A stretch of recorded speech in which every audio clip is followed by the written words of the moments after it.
Selamat malam semuanya, rekan-rekan semuanya. Eh, Pada malam ini kita akan belajar lagi tentang pembinaan warga jemaat, yaitu tentang pelayanan dengan gaya hidup ya. Eh, Kita akan membahas tentang pelayanan dalam gaya hidup, bagaimana tentang gaya hidup kita masing-masing. Nanti akan dibahas oleh Penatua Lucia yang siap untuk membahas topik kali ini. Sebelum kita mulai, mari kita berdoa terlebih dahulu. Mari kita berdoa. Tuhan Bapa kami dalam surga, kami panjatkan puji syukur Tuhan, karena Tuhan telah memimpin kami dari pagi hingga malam hari ini, sehingga kami dapat berkumpul untuk mengetahui tentang pelayanan gaya hidup kami ini Tuhan. Kiranya Tuhan berkati internet yang kami pakai supaya dapat berjalan dengan baik. Kami berdoa juga untuk Penatua Lucy supaya apa yang disampaikan dapat kami cermati dan dapat kami terapkan di kehidupan kami masing-masing Tuhan. Pimpin kami dalam pembinaan warga jemaat ini, kami serahkan ke dalam tangan-Mu saja Tuhan. Dalam nama Tuhan Yesus kami berdoa. Amin.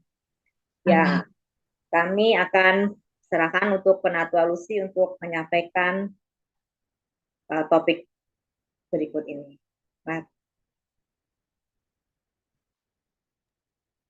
Selamat malam semuanya. Pada malam ini kita mau belajar bersama tentang pelayanan sebagai gaya hidup. Ya, jadi bukan hanya yang bulan lalu kan sudah belajar pelayanan sebagai suatu kepribadian. Sekarang pelayanan itu sebagai gaya hidup bagaimana gitu ya. Nah, gaya hidup itu apa ya? Gaya hidup itu merupakan satu pola hidup seseorang tentang bagaimana orang itu menghabiskan hidup mereka, terus menganggap apa yang penting buat kehidupan mereka, dan bagaimana pandangan mereka tuh akan diri sendiri dan pandangan orang itu akan dunia luar. Jadinya gaya hidup itu suatu hal yang dilakukan terus-menerus dalam kehidupan sehari-hari, bukan hanya suatu waktu saja ya. Jadi kalau misalkan kita melayani hanya sebagai suatu gaya hidup, kita melakukannya terus-menerus. Tapi kalau kita melakukannya sebagai suatu gaya doang, ya berarti ya cuma bergaya aja supaya kelihatannya itu adalah suatu gaya hidup, tapi sebenarnya cuman hanya pada saat tertentu, momen tertentu, seperti kita mau dilihat orang, kita mau merasa dihargai orang, atau bagaimana, itu yang kalau pelayanannya sebagai gaya-gayaan aja ya. Ada juga yang menganggap pelayanan itu sebagai suatu kegiatan. Ininya udah jalan belum ya? Kok nggak lihat ya? Oh, udah. Ya, ada yang menganggap pelayanan itu sebagai suatu kegiatan. Jadi hanya sebagian dari hidupnya saja. Jadi kalau misalkan ada proyek tertentu seperti misalkan, oh ada Natalan, nah kita baru pergi gitu ya, baru mau melayani karena ini ada proyek, ada sesuatu yang harus dilakukan. Jadi itu hanya sebagian dari hidupnya. Terus ya seperti tadi, proyek tertentu tuh seperti kalau pasca, ada Natalan, atau misalkan, oh ada baksos, ya saya mau melayani. Tapi dalam kehidupan sehari-harinya dia kadang tidak mencerminkan orang yang bersedia untuk melayani. Ya, jadi kalau kita melakukan gaya hidup melayani, ya kita melakukan pelayanan itu sebagai suatu persembahan seluruh hidup kita. Jadi melayani juga setiap hal yang kita lakukan tuh kita mau melakukannya dengan hati yang penuh kasih karena kita mengasihi Tuhan dan mengasihi sesama. Berikutnya, Warren Wiersbe berkata, melayani Tuhan adalah hal yang luar biasa jika kita memahami makna pelayanan dan cara Tuhan melakukannya melalui kita. Metodenya memang banyak untuk melayani ya, tapi prinsipnya itu hanya sedikit. Metode selalu berubah, tapi prinsip tidak berubah. Karena prinsip kan datangnya dari firman Tuhan ya, jadi kita tidak bisa asal-asal aja melayani, tapi kita harus melayani berdasarkan atau sesuai dengan firman Tuhan. Pelayanan terjadi ketika sumber ilahi itu memenuhi kebutuhan manusia melalui saluran kasih bagi kemuliaan Tuhan. Ya, jadi prinsipnya itu pelayanan itu ketika sumber ilahi yaitu Allah sendiri yang mau memenuhi kebutuhan manusia melalui saluran kasih bagi kemuliaan Tuhan. Ya, pelayanan terjadi ketika sumber ilahi itu bagaimana? Contohnya. Next. Nah, ini dari Matius 14 ayat 15 sampai 21, Markus 6 35 sampai 44, lalu yang berikutnya dari Lukas dan Yohanes juga. Ini semuanya pasal yang menceritakan tentang Yesus memberi makan 5.000 orang. Ya. Jadi Yesus sebagai sumber ilahi, dia melihat bagaimana orang-orang pada saat itu, pada saat mereka mendengarkan firman Tuhan sampai mendengarkan Yesus menyampaikan perkataannya, sampai sore gitu kan, terus hati Tuhan timbul belas kasihan. Jadinya Yesus tergerak dan untuk memenuhi kebutuhan mereka. Kebutuhan saat itu apa? Ya kebutuhannya itu ya untuk makan, untuk minum gitu ya. Karena kan udah lama sekali mereka mendengarkan ceramahnya Tuhan Yesus gitu ya. Jadinya mereka perlu makan juga kan.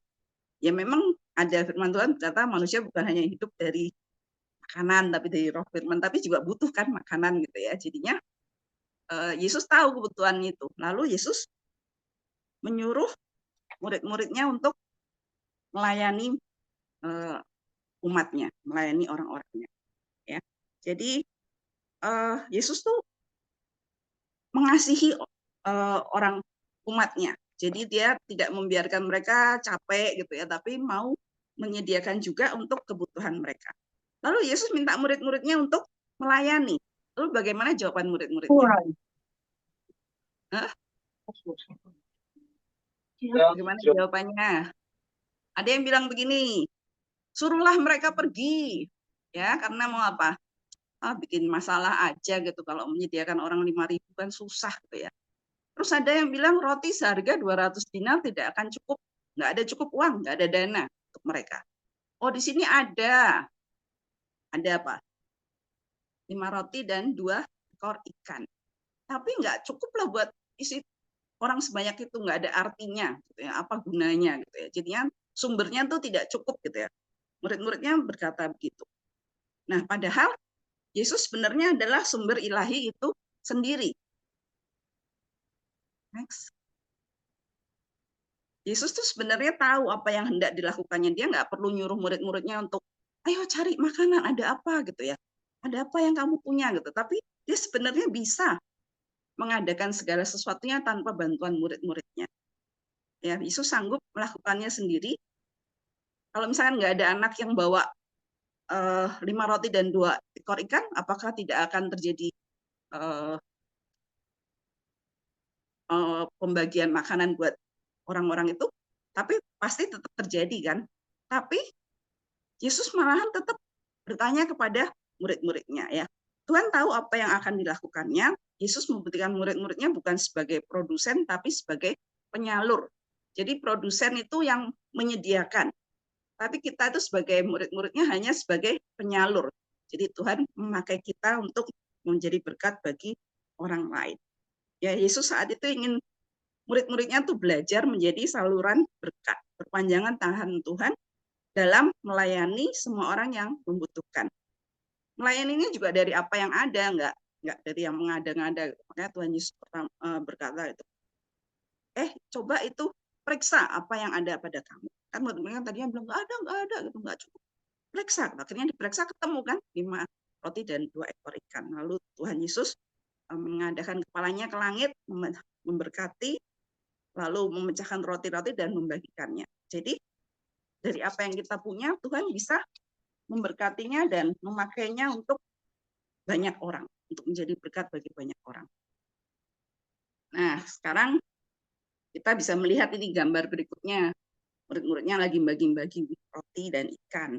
Cuman sayangnya pada saat itu tidak ada kopi. Sorry kalau we're not serving coffee today ya. Jadi mungkin kalau ada yang bawa kopi kali saat itu bisa dibagi-bagi juga. Tapi kopi pada saat itu baru ditemukannya di benua Afrika, di Ethiopia. Jadinya belum nyampe ke Asia Tengah ya. Next. Tuhanlah yang memiliki sumber untuk memenuhi kebutuhan manusia. Yang kita lakukan adalah menerima kekayaannya dan membagikannya. Jadi jangan khawatir, kita nggak bisa apa-apa, kita nggak punya apa-apa, karena sumbernya itu ya dari Tuhan. Tuhan yang punya segala sesuatu. Kita yang hanya menerima kekayaannya dan membagikannya. Jadi jangan pelit juga, karena merasa bahwa apa yang kita sudah terima itu ya milik kita gitu. Padahal enggak sebenarnya. Kita hanya menerima kekayaan dari Tuhan. Itu semua adalah milik Tuhan dan kita harus bisa membagikannya. Kita belajar dari Paulus. Di 1 Korintus 15 ayat 9 sampai 10, salah satu bisa membacanya.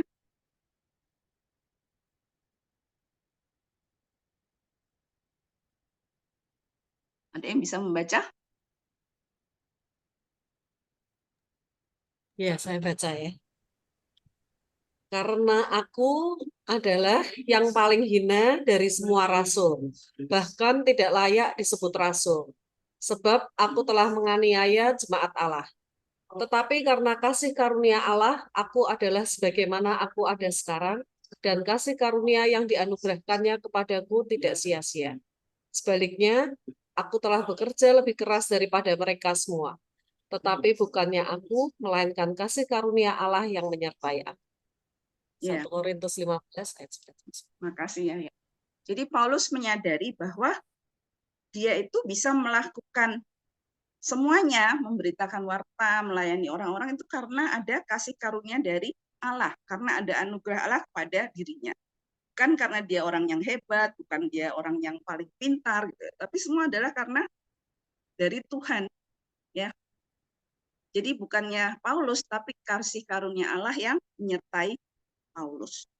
Ya, jadi jangan kita merasa kalau kita bisa melayani, wah karena kita istimewa gitu ya. Ya, Paulus yang pintar aja dia jadi orang yang bisa rendah hati. Dia merasa bahwa dia orang yang tidak layak karena dulunya dia menganiaya banyak orang Kristen, tapi karena kasih karunia Allah dia bisa menjadi orang yang diselamatkan, percaya dan mendapatkan anugerah dari Tuhan untuk melayani banyak orang. John Piper berkata, perbuatan-perbuatan baik bukan untuk membayar anugerah. Hal tersebut meminjam lebih banyak anugerah. Sampai umat mampu memahami hal ini, saudaraku, ajari mereka untuk tidak melayani Tuhan. Saya waktu membaca ini juga bingung nih, apa maksudnya gitu ya. Sampai akhirnya saya searching dulu nih, googling dulu. Apa maksudnya ini John Piper ini. Ternyata banyak orang yang pada saat itu juga tidak menyukai apa yang dikatakan oleh John Piper. Kok malahan dia bilang tidak usah melayani Tuhan ya. Padahal kan banyak orang yang bilang kita melayani karena Tuhan itu sudah memberikan kasih karunia kepada kita. Jadi sebagai rasa terima kasih kita melayani Tuhan. Jadi kita kalau istilah John Piper itu kita seperti membayar anugerah Tuhan. Kalau kita cuma membayar, ya berarti butuh lebih banyak lagi kasih karunia dari Tuhan supaya kita bisa melakukan lebih banyak lagi. Karena kalau kita dapat baru kita balas kan. Jadi yang kalau orang tidak bisa memahami bahwa kita itu melayani karena suatu hal yang memang harus kita lakukan karena kita obey, kita berdoa dan taat kepada Tuhan, lebih baik tidak usah melayani. Ya, jadi kalau John Piper ini pendapatnya sebagai murid Tuhan, kita itu tugasnya itu pray and obey. Jadi kita berdoa dan taat. Karena dalam doa kita berkomunikasi dengan Allah, kita semakin dekat dengan Allah, kita juga bisa mengerti apa yang Tuhan sampaikan dalam firman Tuhan, dan kita taat melakukan. Kalau hal itu terjadi, nah itu baru kita bisa melayani, karena kita taat, Tuhan suruh begini, kita lakukan.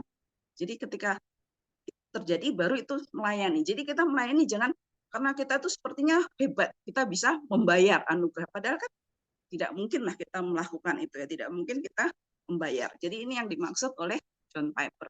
Bukannya dia tidak mau orang untuk melayani, tapi harus konsepnya dulu yang lebih baik gitu, yang lebih dimengerti bahwa kita itu bukan karena kita bisa membayar Tuhan gitu ya, membayar Tuhan payback God gitu ya, dengan kemampuan kita, tapi karena kita mau taat kepada Tuhan. Berikutnya.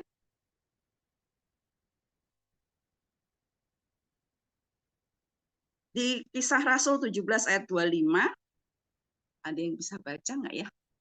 Ada yang bisa buka Alkitabnya?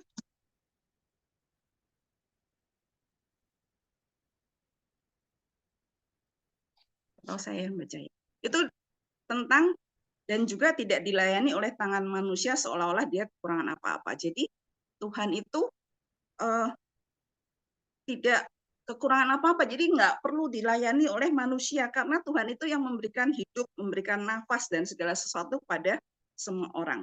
Jadinya kalau kita memiliki pengetahuan tentang ini, ya kita tahu bahwa kita itu adanya tuh dari Tuhan, kita itu ciptaan Tuhan, kita hidup itu karena diberikan nafas oleh Tuhan, maka kita bisa menerima, menyadari bahwa sumber segala sesuatu itu dari Tuhan.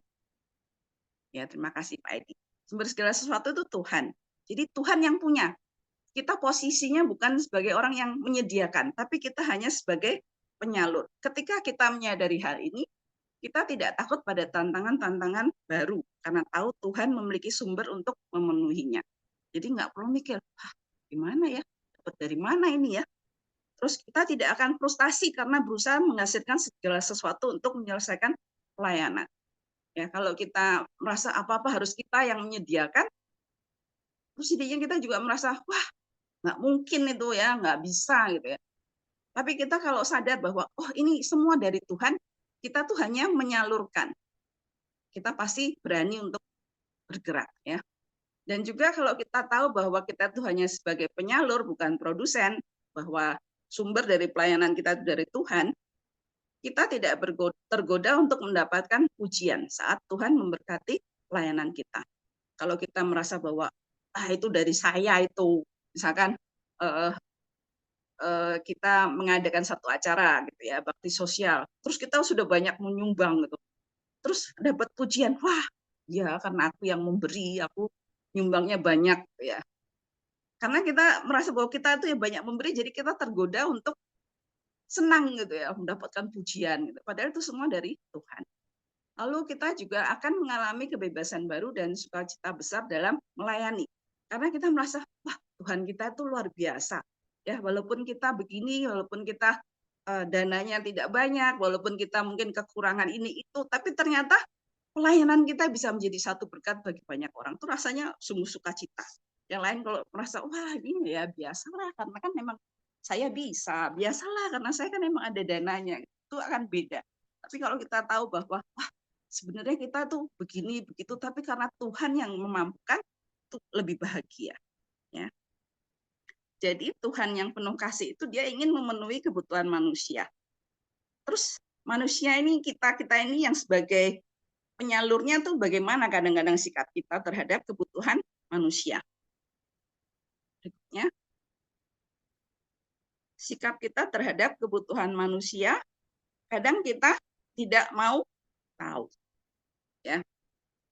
Jadinya tutup mata ketika di depan kita terjadi sesuatu, kita bukan urusan saya. Kemarin saya sempat ngomong sih sama si Nicholas waktu ada pelayanan gitu kan yang nominasi PGMB, saya bilang ya selama bukan saya apa ini termasuk saya yang tidak mau tahu ya ikut mendukung, tapi rasanya seneng juga nih kalau misalkan orang lain yang mengerjakan bukan saya. Tapi harusnya tidak begitu ya, kita harus tetap mau melayani. Jadi ketika kita melihat ada orang yang sulit dalam makan, kita cuman ya nggak lihat, nggak tahu gitu ya. Kita juga bisa lihat kadang ada orang yang mau tahu, melihat gambar ini, tuh anak kenapa ya kok makannya sampai seperti itu, kok makannya sampai ditaruh di ubin tidak ada piringnya gitu ya.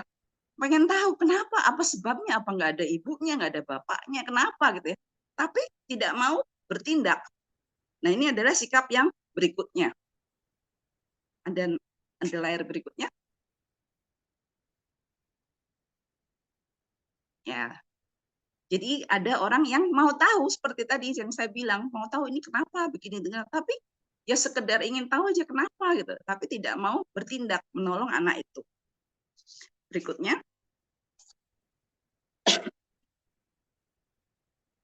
Nah, ini gambar kita semua udah tahulah ceritanya, yaitu tentang orang Samaria yang baik hati. Jadi ceritanya ada seseorang yang di perjalanannya dibegal, lalu ada ahli Taurat ya, ahli Farisi yang melihat tapi dia tidak mau menolong, hanya lewat yang lain. Lalu ada orang Samaria, dia yang mau menolong, dibawa ke penginapan, ditolong dan bahkan bersedia untuk membayar. Berikutnya, bentar ya.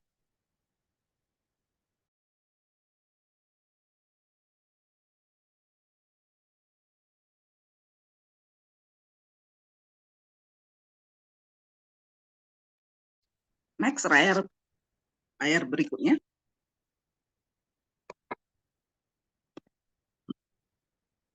Kenapa orang tuh bisa mau tahu tapi tidak melakukan sesuatu? Karena kadang kita merasa bahwa mustahil gitu ya. Itu kebutuhan itu kan banyak sekali, seperti anak tadi yang makan dengan nyeker-nyeker itu bisa terjadi di banyak tempat dan banyak anak yang mengalami gitu ya. Masa kita harus memperhatikan gitu. Jadinya kita merasa itu satu hal yang mustahil. Terus dalam pelayanannya kita bisa terjebak dalam profesionalitas, bukan karena kasih. Kita hanya merasa ini ada proyeknya nih, proyeknya MDes, ya udah kita ikut gitu ya. Tapi bukan karena kita kasih, cuman karena ada proyek baru nih gitu ya. Jadi kita melakukan itu dianggap sebagai satu pekerjaan atau tugas. Kita harus belajar dari orang Samaria ini yang walaupun tidak mengenal orang Israel yang ditolongnya, tapi dia melakukannya karena dia punya dasar kasih, bersedia melakukannya tanpa melihat latar belakangnya atau melihat apa yang akan terjadi kemudian gitu ya. Karena dia mau melayani dengan setulus hati. Terus ada juga yang tipe ketiga, orang yang mau tahu dan dia juga mau bertindak, tapi untuk memperoleh keuntungan sendiri. Jadi misalkan seperti tadi ya, misalkan proyek yang anak tadi yang kelaparan tadi, dia tahu, terus dia mau bertindak menolong, tapi dia terus di video seperti yang tadi Pendeta Edi bilang gitu ya, kalau memberi video gitu ya supaya nanti kelihatan gitu ya. Jadinya terus dimasukkan ke YouTube, jadi viral kan nanti bisa dapat followersnya banyak, otomatis kalau dapat followers banyak, dia nanti bisa dapat juga itu kadang-kadang pendapatan. Gitu ya. Jadi ada orang yang mau tahu, mau bertindak, tapi karena untuk memperoleh keuntungan sendiri. Nah, yang berikutnya,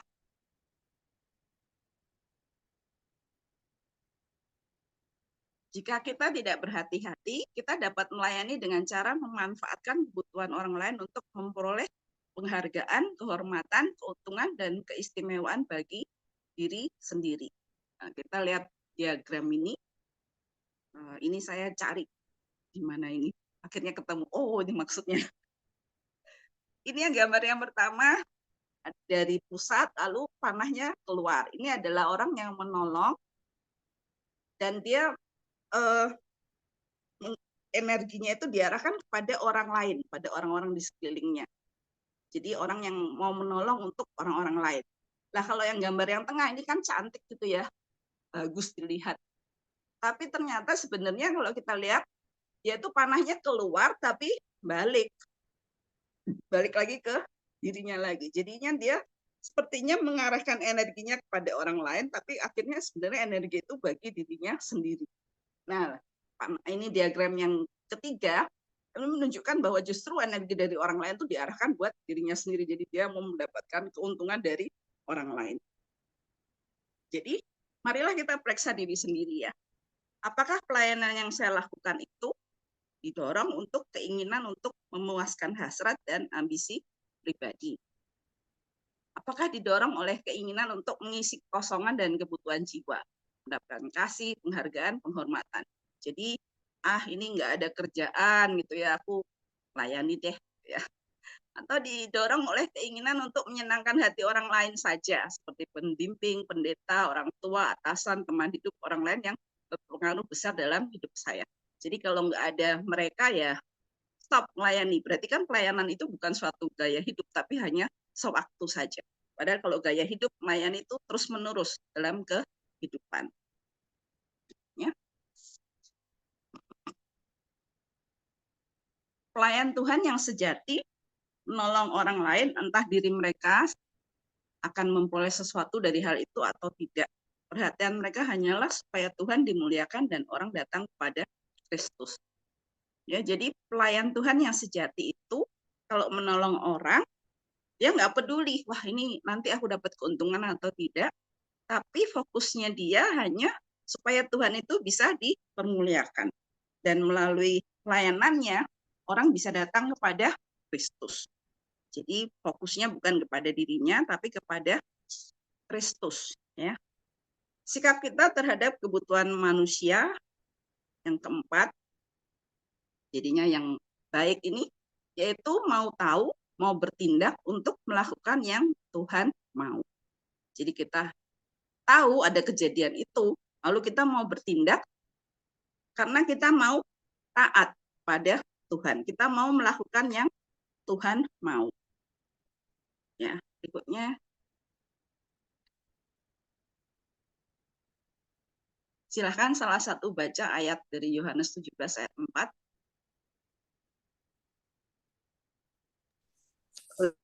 Boleh aku baca, Luz? Ya, Aku telah mempermuliakan engkau di bumi dengan jalan menyelesaikan pekerjaan yang engkau berikan kepadaku untuk melakukannya. ya kita harus belajar dari Yesus sendiri. Yesus sendiri dia punya tugas, punya pekerjaan ya di Yohanes 17 ayat 2b di atasnya ada ya. Dia akan memberikan hidup yang kekal kepada semua yang telah engkau berikan kepadanya. Inilah hidup yang kekal itu, yaitu bahwa mereka mengenal engkau satu-satunya Allah yang benar dan mengenal Yesus Kristus yang telah engkau utus. Ini adalah tugasnya Yesus ya. Dan Yesus itu lalu dia sudah mempermuliakan engkau, yaitu Allah di bumi, dengan jalan dia menyelesaikan kerjaan. Kerjaannya sampai diselesaikan dengan tuntas. Jadinya kalau tidak tuntas, bagaimana? Ya kita menuju binasa semua ya. Kita bersyukur bahwa Tuhan Yesus menyelesaikan tugasnya dengan sempurna. Ya, kebutuhan dalam manusia dalam dunia saat ini tidak terhingga sampai hampir tidak tertahankan. Jika saudara memiliki hati yang lembut, ya, jadi kalau kita hatinya tuh lembut, penuh belas kasihan tuh rasanya udah nggak tega melihat bagaimana apa yang terjadi di dunia ini. Ya, tapi kita harus tidak hanya sekedar memiliki hati yang lembut, tapi kita harus bisa melakukan sesuatu. Ya, saudara dan saya tidak dapat melakukan segalanya, tapi kita dapat melakukan sesuatu. Sesuatu itu adalah pelayanan di mana Tuhan memanggil kita untuk memenuhinya. Jadi dimanapun kita berada, dimanapun kita ditempatkan, kita menyediakan diri kita untuk melayani Tuhan.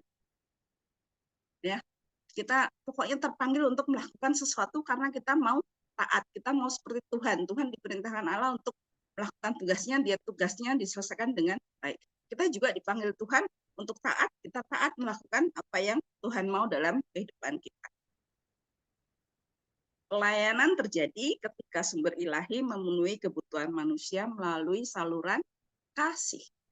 Nah, ternyata yang paling dibutuhkan kalau kita dalam melayani itu adalah kasih. Jadi ketika kita melayani, tapi kalau tidak ada kasih, ya sekedar satu kegiatan saja ya. Terus ayat berikutnya,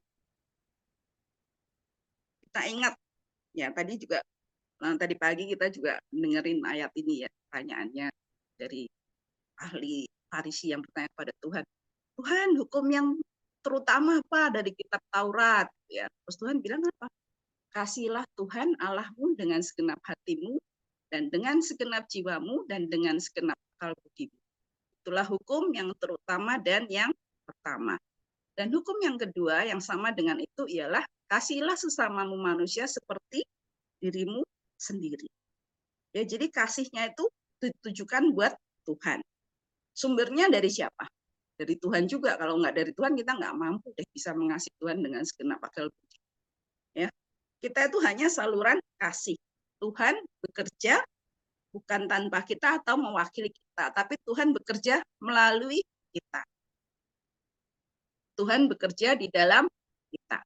Jadi kalau Tuhan tidak bekerja dalam kita, kita rasanya nggak mampu deh ngelihat itu, capek ya, kayak tadi udah pergi dari pagi sampai siang, lalu saya sampai rumah juga masih membetulkan keran yang bocor gitu ya bersama dengan Jun, terus karena nggak bisa perlu panggil tukang.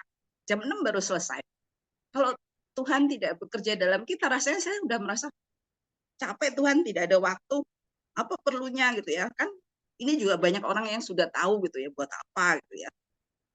Tapi karena Tuhan yang bekerja dalam kita, Tuhan bekerja melalui kita, maka kita dimampukan Tuhan untuk melayani Dia, untuk bekerja bagi Tuhan.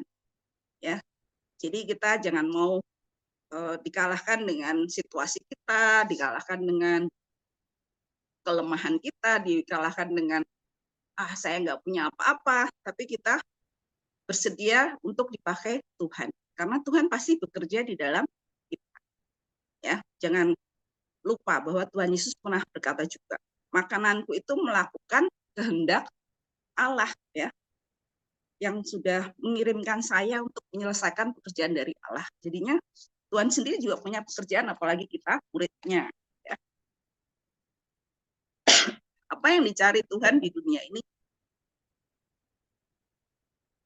Asisten? Bukan. Injil bukanlah iklan untuk mencari bantuan. Injil adalah iklan untuk menawarkan bantuan. Tuhan bukan mencari umat untuk bekerja bagi Dia, melainkan umat yang membiarkan Dia bekerja dengan penuh kuasa di dalam dan melalui mereka. Jadi Tuhan bukan carinya orang-orang yang bayaran yang dikerjain begini-begini, tapi Dia mau Dia bisa bekerja di dalam kita dan melalui kita bisa menjadi saluran berkat Tuhan melalui pelayanan.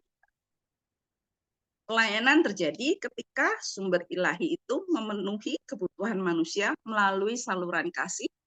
Nah, untuk siapa? Untuk apa?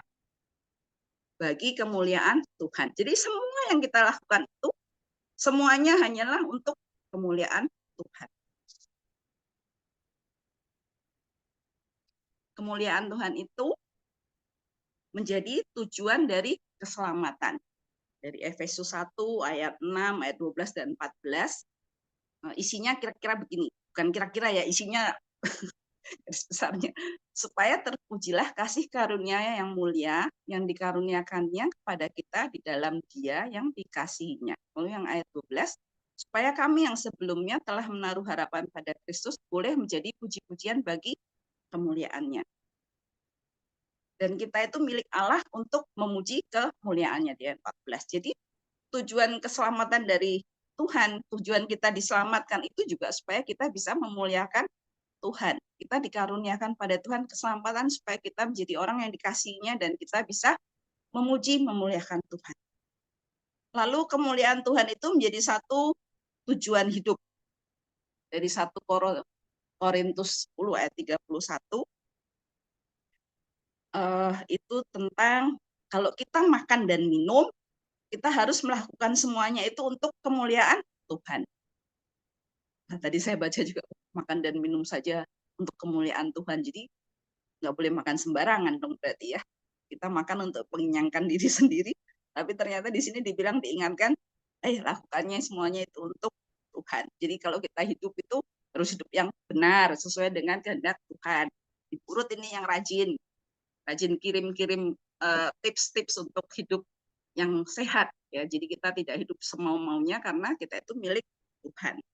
Ya, kita harus memuliakan Tuhan melalui kehidupan kita. Jangan hidup kita tuh disia-siakan dengan makanan-makanan yang tidak berguna, yang merusak kita. Padahal Tuhan mau kita bisa memuliakan Tuhan melalui tubuh kita. Di Kolose 1 ayat 15 sampai 16, Tuhan yang adalah gambar Allah yang tidak kelihatan, yang sulung, mengingatkan bahwa segala sesuatu itu diciptakan oleh Dia dan untuk Dia. Jadi kita ini diciptakan oleh Tuhan dan untuk Tuhan. Jadi tujuan hidup kemuliaan bagi Tuhan. Lalu tujuan pelayanan apa? Sama. Di Matius 5 ayat 16, hendaknya terangmu bercahaya supaya mereka melihat perbuatanmu yang baik. Dengan demikian kamu memuliakan Bapa di surga. Jadi semuanya untuk kemuliaan Tuhan. Filipi 1 ayat 20 sampai 21. isinya Kristus harus dimuliakan baik oleh hidup kita dan mati kita. Kalau hidup adalah Kristus, mati adalah keuntungan. Itu isinya ya. Pasti udah pada pernah dengar ini supaya bisa tahu. Jadi pelayanan kita juga untuk kemuliaan Tuhan. Semuanya itu untuk kemuliaan Tuhan, bukan untuk kita sendiri. Berikutnya. Nah, untuk melakukan ini tidak gampang ya. Pelayanan terjadi ketika sumber ilahi memenuhi kebutuhan manusia melalui saluran kasih bagi kemuliaan Tuhan. Ini adalah yang ditekankan oleh Warren W. Wiersbe dalam On Being a Servant of God. Next.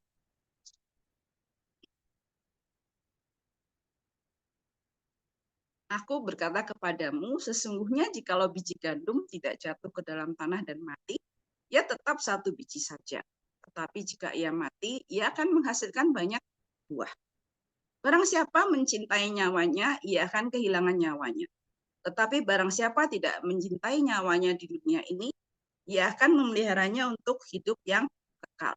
Barang siapa melayani aku, ia harus mengikut aku, dan di mana aku berada, di situ pun pelayanku akan berada. Barang siapa melayani aku, ia akan dihormati Bapa. Ya, jadi senang kan jadi pelayan Tuhan? Kita baca berikutnya. Tidak peduli pelayanan apa yang Tuhan ingin saudara lakukan, berada dalam pelayanan Yesus adalah suatu kehormatan. Ya, tadi kan disebutkan, barang siapa melayani aku, ia akan dihormati oleh Bapa. Luar biasa kan? Yang menghormati siapa? Bapa di surga. Bukan manusia, tapi Bapa di surga. Jadi melayani Yesus adalah sebuah kehormatan. Dalam beberapa hal ini adalah pekerjaan paling sulit di dunia, tapi dalam hal ini adalah pekerjaan paling membahagiakan di dunia. Ya, pekerjaan melayani itu, gaya hidup kita melayani itu memang tidak mudah. Ya, banyak tantangan yang kita hadapi. Seperti kalau dalam diri kita sendiri mungkin kita mengalami kelemahan tubuh, gitu ya, kita mengalami kejenuhan atau terlalu sibuk, gitu ya. Dari luar juga banyak tantangan, orang yang tidak suka, orang yang merasa kamu cuman sombong gitu ya, merasa yang paling suci atau bagaimana gitu dari luar itu, atau kita perlu keluar banyak dana gitu ya, itu kan tidak mudah, sulit. Tapi itu bisa menjadi satu pekerjaan yang membahagiakan. Karena apa? Karena kita melayani Tuhan kita, melayani Tuhan yang luar biasa. Kita bisa taat kepada Tuhan kita dan kita mendapatkan hormat dari Bapa. Dan satu hal yang paling lebih membahagiakan lagi yaitu bahwa Tuhan sendiri menyediakan bagi kita satu hidup yang kekal di surga bersamanya. Ya, walaupun kita mungkin saat melayani dianggap terlalu bergaya, terus tidak ada bayarannya, capek, tidak ada bayaran malah keluar duit, tidak dapat penghargaan, tidak dapat pujian. Tapi kita harus ingat bahwa penghargaan yang kita dapatkan itu malahan dari Allah sendiri. Jadi kita bisa berbahagia saat kita melakukan pelayanan kita. Apa yang akan saudara lakukan jika Tuhan mengambil pelayanan saudara? Apa yang akan saudara lakukan? Malah happy?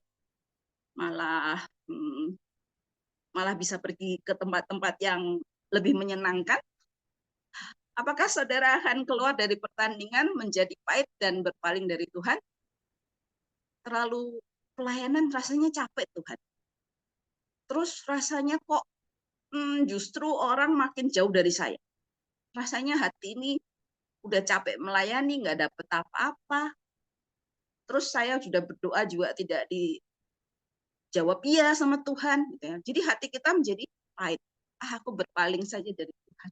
Berpaling ke lain hati. Gitu ya. Terus apakah saudara akan merasa lega dan mulai mencari sesuatu yang lain untuk dilakukan? Begitu udah lost nih, udah tidak perlu melakukan apa-apa, enak Tuhan gitu ya. Aku bisa melakukan sesuatu yang lain. Apakah begitu? Kalau memang punya pikiran begitu ya tidak perlu untuk melayani. Kita seharusnya tidak melayani karena kita masih banyak keinginan dari diri sendiri, keperluan dari diri sendiri, bukan mau melakukan apa yang Tuhan mau. Ya, kita harus ingat bahwa Yesus selalu berkata, kasihlah Tuhan Allahmu dengan segenap hatimu, dan dengan segenap jiwamu, dan dengan segenap akal budimu. Ini ada di layar berikutnya. Itulah hukum yang terutama dan yang pertama. Ya. Dan hukum yang kedua yang sama dengan itu ialah kasihlah sesamamu manusia seperti dirimu sendiri. Ya, kita harus selalu mengingat ini jawaban Tuhan Yesus kepada ahli-ahli Taurat itu ya, bahwa hukum yang pertama dalam kitab Taurat mengasihi Allah, mengasihi Tuhan. Lalu hukum yang kedua mengasihi sesamamu manusia, dan hukum yang kedua ini sama ya, setara dengan hukum yang pertama. Jadi kalau kita bisa memberikan yang terbaik dalam melayani, kita melakukan pelayanan sebagai gaya hidup, bukan sekedar gaya-gayaan atau berdasarkan proyek atau program atau supaya kita mendapatkan penghargaan, kita bisa melakukan suatu sukacita. Karena kita melakukannya karena kita punya kasih kepada Tuhan, kasih kepada sesama. Jadi berbahagialah kita kalau kita bisa melayani karena kita mengasihi Tuhan, mengasihi sesama kita, bukan karena mengasihi yang dibuat-buat, tapi kasih yang daripada Tuhan itu sendiri. Ini yang bisa saya sampaikan. Oke, kita akan tutup PWJ malam hari ini. Kita minta kesediaan Pak Penatua Anton untuk tutup dalam doa ya. Mari kita tutup. Baik, Bapak Ibu, mari kita berdoa. Bapa kami yang di surga, Bapa yang kami kenal di dalam Tuhan Yesus, yang mengajar kami untuk melayani, untuk senantiasa mengasihi sesama dengan kasih. Kiranya Tuhan menolong kami untuk memahami apa yang Tuhan kehendaki dalam kehidupan kami. Biarlah kami tidak terjebak di dalam keinginan kami untuk menyatakan diri kepada manusia, tapi biarlah Tuhan yang memakai kami di dalam kami melayani sesama kami, seperti yang Tuhan perintahkan kepada diri kami. Dan biarlah kami melakukannya karena kami ingin memuliakan Tuhan melalui perbuatan kami. Jadikanlah kami semua anak-anak Tuhan yang melayani Tuhan sesuai dengan kehendak misi Tuhan maupun visi Tuhan. Terpujilah nama-Mu dalam istirahat kami malam hari ini.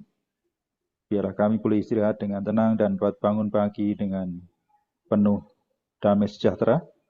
Kami ucap syukur atas pelayanan Penatua Lucia dan juga Diaken Lidiatin.